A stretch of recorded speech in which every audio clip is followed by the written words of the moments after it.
Howdy y'all and welcome to Dakota Daydreams. I'm Dakota and today we'll be checking out Weaving Wands episode 2.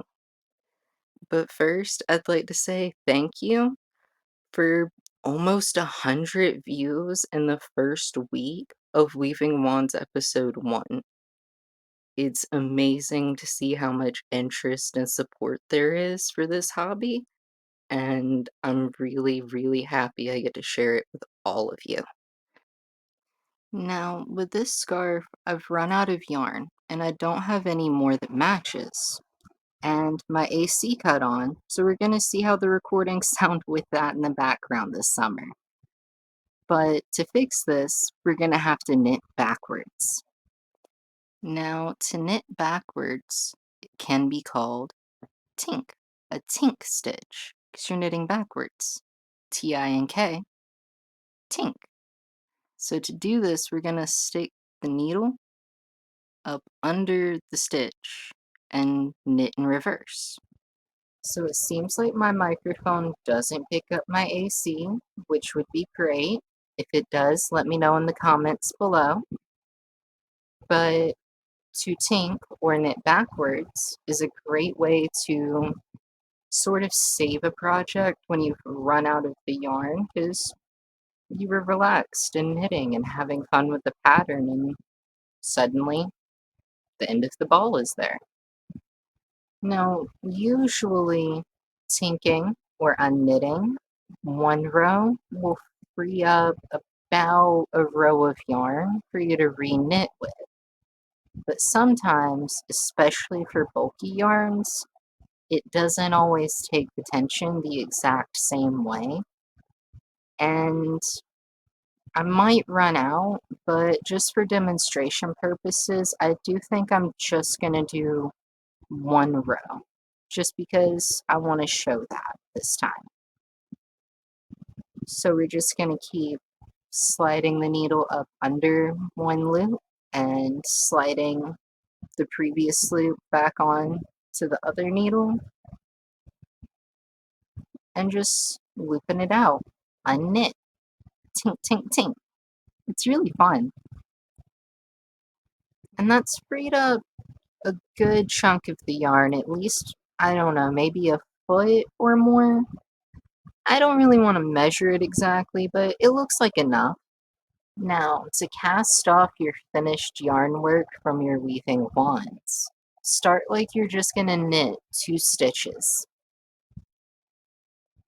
And then pull the first loop over the second loop so that you only have 2 stitches on the working needle at the same time. And keep this up so you're leaving behind the finished edge as you go across the row.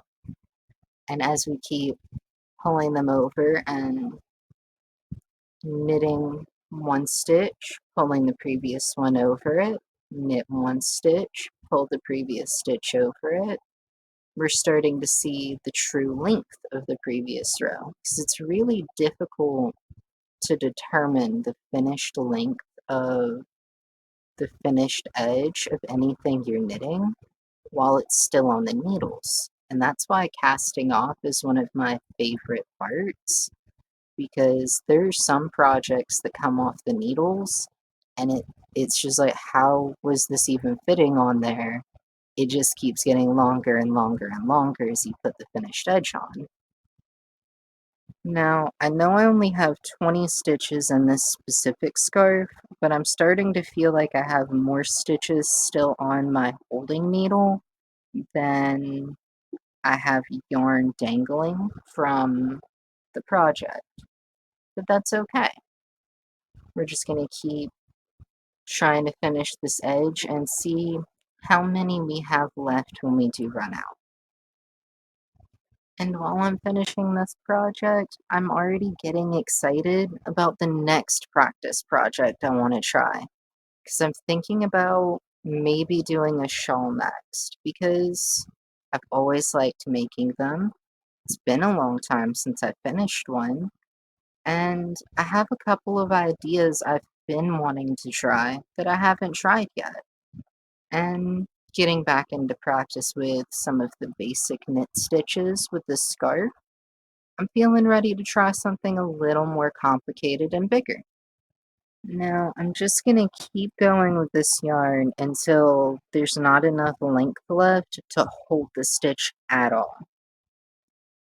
And it made it all the way to the last 2 stitches, and it's just not long enough to hold anymore. So I just let the yarn uncurl and then slide it back on to the holding needle, and then I'm just going to slide it over to the working needle and pull the previous stitch up over it and do kind of a looping it together situation. And then I'm going to slide the last stitch over and do kind of a loop around the needle as much as I can and pull the previous stitch up over those. And now I have sort of a yarn and tail with the last stitch and the final loop. Now what I want to do is take the tail back through both of the loops, and to do that I'm going to have to free the yarn of both needles. So now that it's fully off the needles, I get the yarn up through the loops and just pull it down as tight as I can, and this forms the first knot. I like to finish my yarn projects with more than one knot for safety.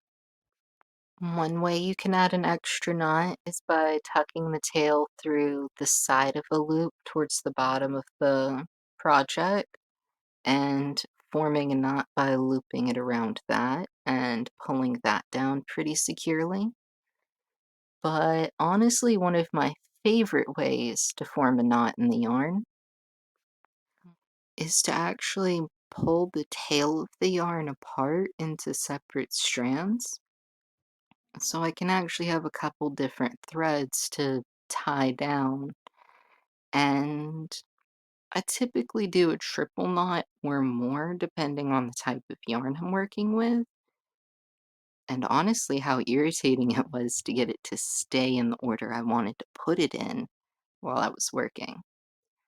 But my standard is usually a triple knot, just to make sure no matter how it gets pulled on or worked with or messed with or even played with, because who knows who's going to mess with it or if kids are going to be playing with it or who knows. Especially because I usually make yarn into things to put into boxes for donations. So I try to make sure the knots that go in it are strong enough to keep it together no matter what. But no matter which method you use to put the knots into the yarn at the end, always give it a good pull test in every direction before clipping. Sometimes, if the tail is long enough, I'll weave it in, but these are really short and pretty frizzed out, so I am going to try to clip them. And it's been a long time since I clipped a yarn tail, and I've never recorded it before, so it's pretty shaky. Please be more careful with sharp objects than I was in this clip. And always cap your yarn clip after use for safety. And then I've finished an entire scarf, and the only cleanup is 2 little tuffets of yarn. And I think that makes this a pretty clean hobby compared to, maybe the gardening hobbies. And now that it's done, I just want to show y'all the top and the bottom and how starting and finishing it in opposite ways, like doing the first row after casting on as purl stitches and then doing the cast off and knit stitches, it gives it kind of the same pattern but running opposite directions. And I think that's a cool look on things like scarves and standalone squared or rectangular knit garments. So it's a thing I try to do. There's a couple things to make the other sides have a similar thing, but I have to remember how to do those. Now, I never truly consider a project finished until after it's been washed. So while I'm finishing the scarf up, I found a shawl pattern that's free from Lion Brand called the Sedona Triangle Shawl to try and help get back into making shawls with. So, first, I rewrote the pattern into my notebook to account for the fact I don't flip while I knit, and the pattern is written to be turned and worked wrong side, right side.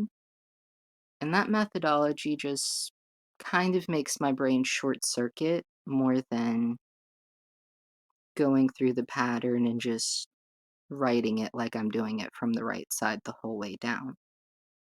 Just simplifies the process for me personally. And the pattern calls for a size 10 needle, which matches to a 6 millimeter. And I think the yarns are either the same weight or similar enough that it should be fine. Because it's written for a specific Lion Brand yarn, but I think I have a red heart that I grabbed when I got the needles a while ago, and it's getting made today.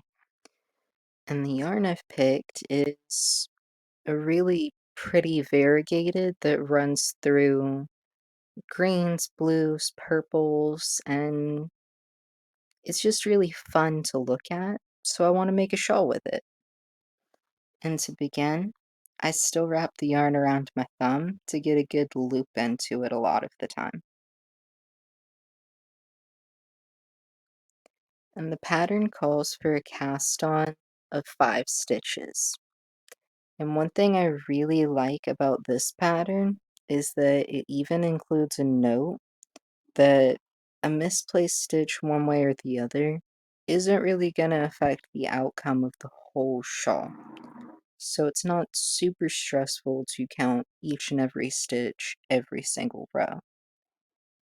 Oh, and also before I forget, if y'all grab circular needles from Amazon, make sure to get a little bit of super glue and just drop it into where they connect, because when they arrive, some of them are really, really loose and it will pop off as soon as you start trying to work with it if you do not add super glue. I have added super glue to mine. Now the first row, we start by just knitting 2 stitches, and then we're going to go ahead and start growing the pattern along the border, because that's what triangle shawls do. They're growing patterns that keep getting longer and more stitches as you go. And it's what creates the triangular shape and also the sort of hug effect that they have when they're finished. And while the pattern itself doesn't call for border markers, I'm adding some just for myself because I like to knit while I'm watching YouTube, and when it gets longer, I want to have something I can feel to know it's time to do the border thing and pop the yarn back over again without having to unknit and go back and fix it. Now this pattern grows by using yarn overs, which is abbreviated as YO. And that's just to loop the yarn around like you're gonna knit and then slide it down and knit the next stitch without having a stitch held to knit. Just loop it around the needle and keep going. It can feel a little bit tricky at first, and it looks kind of strange in the flow of the yarn work for a minute, but it settles down when you do the next row back over it. And we just loop it around and knit the last 2 stitches, and we've done the first row. And I'm starting to think about something in this pattern that I'm not sure about. The pattern wants me to have 1 stitch in the middle with the growth eyelets kind of running along the side of that. But my muscle memory is wanting to do a triangle shawl like I'm familiar with. So I think what I'm going to do is go with my muscle memory this time, and then do another shawl with the third ball of yarn that I had put away from whenever I got the needles and forgotten about, honestly, and then try to do the pattern closer to intended with that, but do this one with the stripes across and the row to row a little bit more how I remember doing them. And then for this row, we just purl back across and start the ridge pattern that goes across the shawl in rows, because I thought this might be a good way to awaken my muscle memory for shawls and get ready to try and do a shawl with cabling on it without stressing myself out going straight back into full cable work. Because there's a specific pattern I'm trying to track down. That the pattern itself, it makes a really, really small shawl. But I want to do the cable pattern of it on a larger shawl.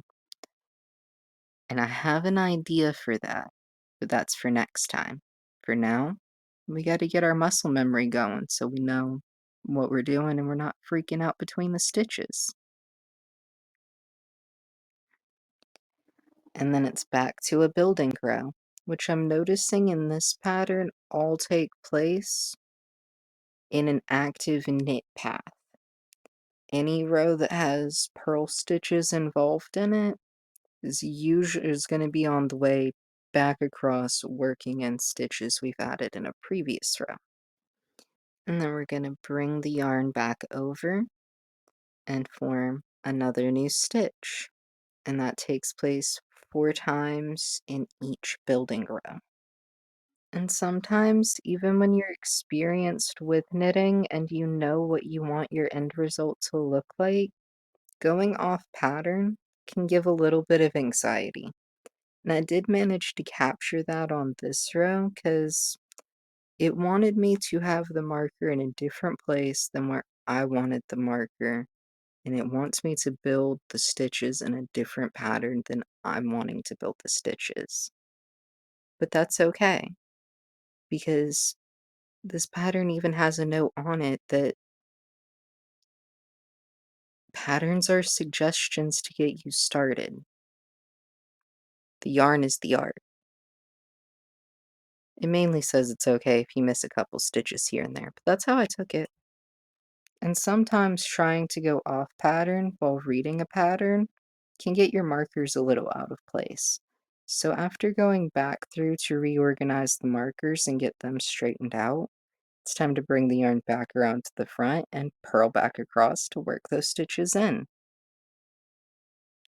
Or at least purl the border, because to create the ridge pattern throughout the rows of the shawl, this pattern uses an alternation of garter and stockinette.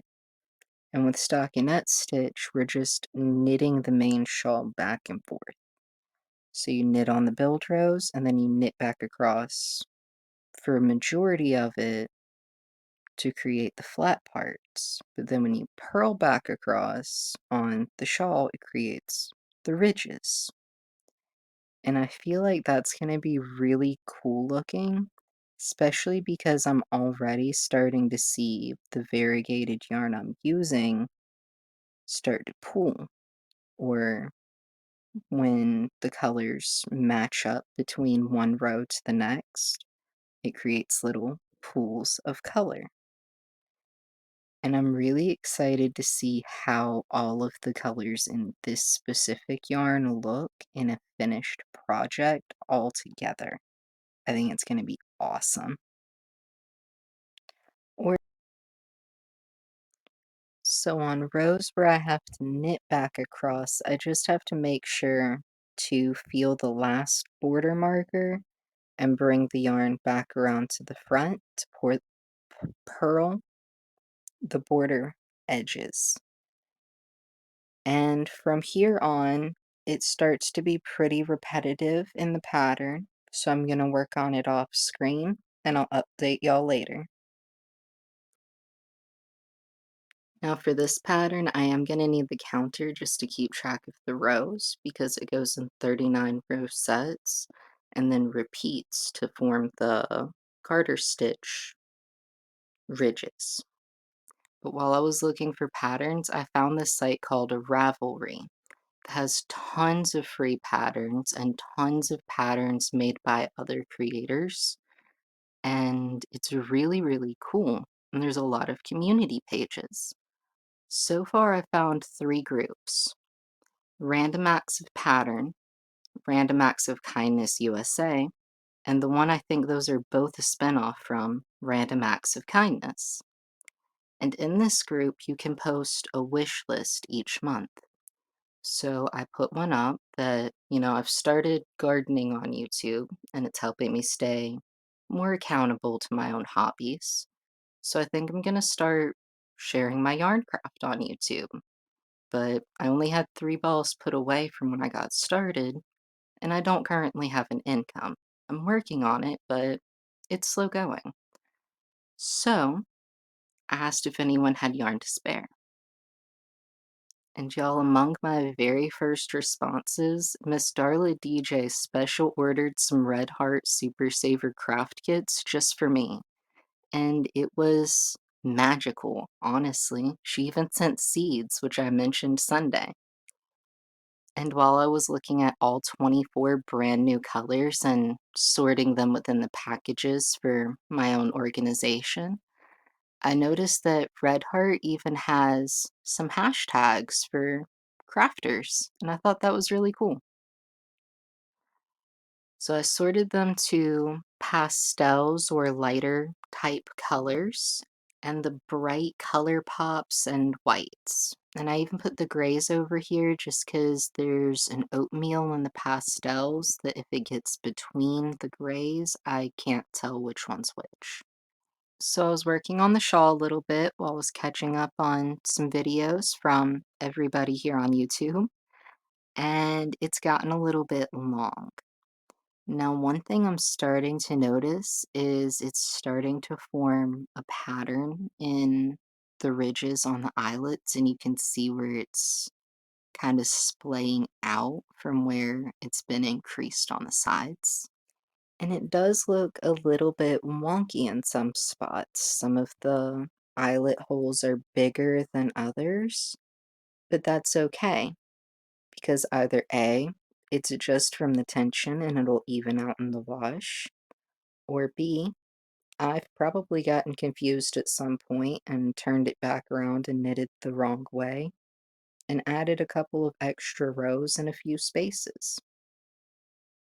Ultimately, that's either going to even out in the wash or add a cool style flair that makes this shawl unique from all of the other ones. Speaking of the wash, the scarf is finally all done, and it even shows that all of the rows get very, very evened out as long as it's about the same number of stitches on each one.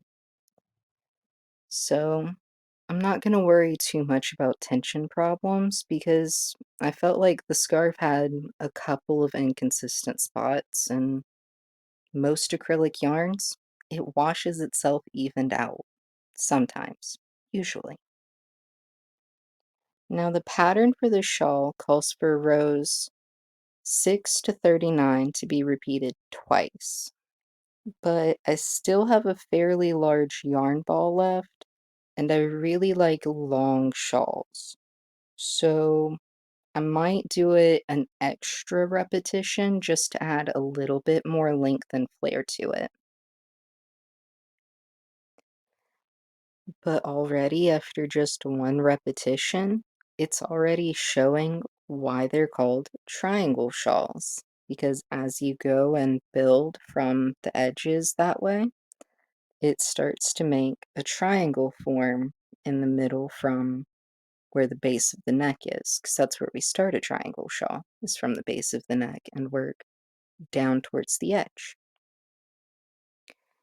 So I've put the shawl over the back of a desk chair to try and get a grasp of how long it might be off the needles. And I think I'm gonna go ahead and repeat the pattern a third time, just because I want it to be a little bit longer than that. I do really love how the colors are pooling and matching up and popping between the rows, because some of the spots where they don't match up at all, it just pops, and it's a very vibrant, very quirky shawl. And the only thing that's starting to worry me is I am starting to get a little bit low on the yarn. So I think what I'm gonna do is keep going, and if I run out, I could tie on another yarn to finish off the edge of the border with a solid color, because I have this beautiful red heart amethyst. And one thing I'm trying to do differently with this stash than previous yarn stashes I've built up is I'm trying to save the tags. Because if I can't tell what color is what by the tags, I probably need to work off one of the balls of yarn I still have before rolling another yarn out of the sleeve, so I don't lose track of which one is what. And the smaller a yarn ball gets, the faster it gets gone, because that felt like no time at all. So now I'm just going to tie on this purple just right to the end. But I might need a little bit more of a tail on the knot, just because the red heart that I was using, the variegated yarn that I'm pretty sure is a red heart at least, I've tried knitting with it a couple of times, so the ends are pretty frayed. So I'm just going to pull the tails out a little bit longer and do a basic crisscross knot, because I can just knit it in and the ends will either weave in or I can clip them off when I'm done. But just to be extra sure that they stay together, I'm going to go ahead and do a triple knot and then make sure I can do a pull test on it as well. Because if it's not strong enough to be pulled on now, it's not going to be strong enough to be pulled on when it's knitted in. And then I'm just going to keep working on the shawl and put a purple border on the end of it and see how that looks with all of the other colors as well. Thank you for dreaming with me. Don't forget to tap the like button if you enjoyed the video and leave a comment down below so I can say hey. Until next time, take care of yourself and keep your heads in the clouds.